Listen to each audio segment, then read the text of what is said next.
नमस्कार। रिपोर्ट राजस्थान में आप सभी का स्वागत है। आपके साथ मैं हूं कुलदीप। बुलेटिन की शुरुआत करते हैं बड़ी खबरों के साथ। All India anti terrorist fund के अध्यक्ष एमएस बिट्टा ने बीकानेर में आयोजित प्रेस वार्ता के दौरान विपक्ष के वोट चोरी के बयान पर तीखी प्रतिक्रिया दी।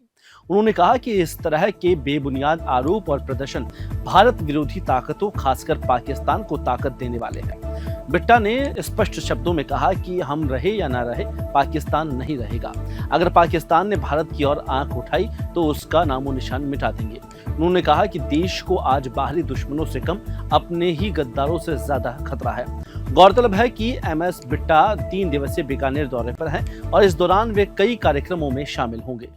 मैं जाऊंगा, मैं आपको दावे से कहता हूं, पिछले 7 साल के अंदर मैं नहीं कहता, जो मैं आम पब्लिक से पूछा, सीमा सुरक्षा कल्याण समिति आपके सामने है, उदाहरण है। हमारी सुरक्षा 7-8 साल के अंदर सीमाओं की सुरक्षा बहुत मजबूत हुई है, बहुत मजबूत हुई है। हमें किसी चीज से डर नहीं। हमें अगर डर है तो अपने घर में डर है। फिर बोलूं, कवि प्रदीप जी का गाना, कहनी है एक बात यही, इस देश के पहरेदारों से संभल के रहना, अपने घर में छुपे हुए गरदारों से। दुश्मनों का सितम का खौफ नहीं, जो अपनों की वफा से डरते हैं। वो जो पार्लियामेंट के अंदर सदूर ऑपरेशन के ऊपर सवाल उठाते हैं, उनसे हमें खतरा है। सर, विपक्ष का आरोप है कि ये मोदी मीडिया है। मीडिया जो है वो क्या होता है जी? मैं तो पहली बार सुना। मोदी मीडिया, मोदी मतलब मोदी के कहने के अनुसार जो दिखाया जाता है। मैं बीजेपी का हूँ, मैं पुराना कांग्रेसी हूँ, हिंदुस्तान की यूथ कांग्रेस का प्रेसिडेंट रहा, 7 साल की उम्र में कांग्रेस सेवा दल में रहा, निक्कर पहनता नीले रंग की, चिट्टी, और मेरी बात तो सुनो, चिट्टी कमीज पहनता था। मैंने राष्ट्र प्रथम को छोड़ा ही नहीं। इतने बम गोलियां खाने के बाद चीफ मिनिस्ट्री छोड़ी यार, राष्ट्र प्रथम यार। जिनके अंदर राष्ट्र प्रथम नहीं, वो तो कहेगा ही। अब मीडिया वाला को देश की बात को उठाएगा तो वो मोदी मीडिया हो गया। मैं सवाल पूछना चाहता हूँ। कजरी तीज के पावन अवसर पर नागौर शहर में प्रमुख मंदिरों में धार्मिक आयोजनों की धूम रही। विभिन्न मंदिरों में झूलोत्सव और विशेष श्रृंगार के साथ भव्य झांकियों का आयोजन किया गया। शहर के प्रसिद्ध बंसीवाला मंदिर में पिछले 15 दिनों से चल रहे झूलोत्सव का आज समापन हुआ।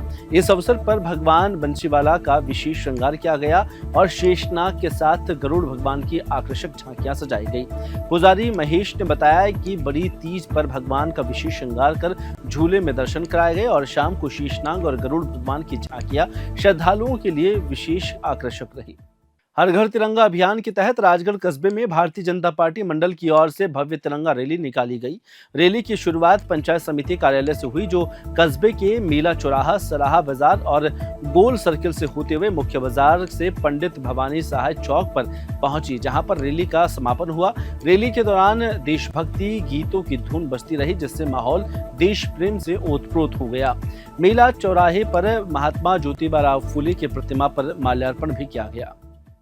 पूर्व कैबिनेट मंत्री भरत सिंह कुंदनपुर की पंचायत को लेकर बड़ा खुलासा सामने आया है। दरअसल पंचायत के उप प्रधान ओम नागर अड़ूसा ने गंभीर भ्रष्टाचार के आरोप लगाए हैं। अड़ूसा के अनुसार कुंदनपुर ग्राम पंचायत में एक ही परिवार के 3 लोगों को चारागाह भूमि पर मात्र 100 रुपए में पट्टे जारी कर दिए गए हैं। इस मामले में अतिरिक्त आयुक्त और शासन उप सचिव इंद्रजीत सिंह ने भ्रष्टाचार निरोधक ब्यूरो यानी एसीबी में शिकायत दर्ज कराई है। इसके बाद कुंदनपुर पंचायत की तत्कालीन सरपंच मीना देवी, भरत सिंह कुंदनपुर और ग्राम विकास अधिकारी के विरुद्ध अनियमितता का मामला दर्ज हुआ है।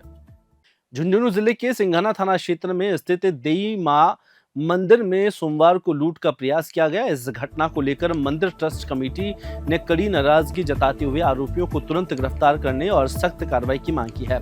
मंदिर ट्रस्ट अध्यक्ष नरेंद्र सिंह भाटी ने बताया कि सोमवार दोपहर जब चढ़ावे की राशि गिनी जा रही थी, तब 2 बोलेरो में सवार होकर करीब 18 से 20 युवक मंदिर परिसर में जबरन घुसे।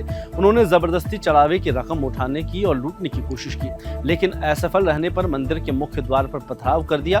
कमेटी सदस्यों ने जब आरोपियों का पीछा किया तो गाड़ियों से सवार होकर भाग निकले। हर घर तिरंगा हर घर स्वच्छता अभियान के तहत बेगू में एक भव्य तिरंगा यात्रा का आयोजन किया गया।